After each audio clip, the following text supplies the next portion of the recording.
আচ্ছা, একটা সময় ছিল যখন আমরা প্রাইভেট ইউনিভার্সিটিতে ভর্তি পরীক্ষা দিতে হবে এই জিনিসটাকে অনেক ছোট করে দেখতাম। আমরা ভাবতাম যে আমার তো রেজাল্টস ভালো, সো আমি কেন এসএসসি এইচএসসি রেজাল্টস ভালো, সো আমি কেন আবার ভর্তি পরীক্ষা দিব। নট অনলি দ্যাট, আমি আবার গাইড বই কিনবো এটার জন্য বা প্র্যাকটিস বই কিনবো, এই ধরনের একটা মিথ কাজ করতো। বাট একটা জিনিস সত্যি করে বলি, এখন কিন্তু পরীক্ষাগুলো কম্পিটিটিভ। আসলে কম্পিটিটিভ বললে ভুল হবে, আমাদের দেশে যে পরিমাণে জনসংখ্যা মানে পরীক্ষার্থী, সেই অনুযায়ী সিট সংখ্যাটা কম। তো যার কারণে তোমার ডিজায়ার্ড সাবজেক্টস, দেখো আমি ধরেই নেই একটা huge number of students private ইউনিভার্সিটিতে অ্যাপ্লাই করে তার ডিজায়ার্ড সাবজেক্টস পড়ার জন্য।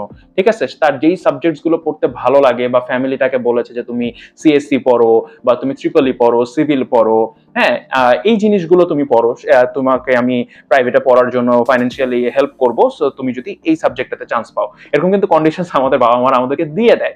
এর পাশাপাশি অনেকের প্যাশন থাকে যে আচ্ছা ঠিক আছে, আমি ভালো স্টুডেন্ট, বাট আমি হয়তো পাবলিকে অ্যাডমিশন দিয়েছি, চান্স পেয়েছি, বাট আমি ওই ডিজায়ার্ড সাবজেক্টস গুলো পাইনি। সেক্ষেত্রে আমি কি করতে পারি?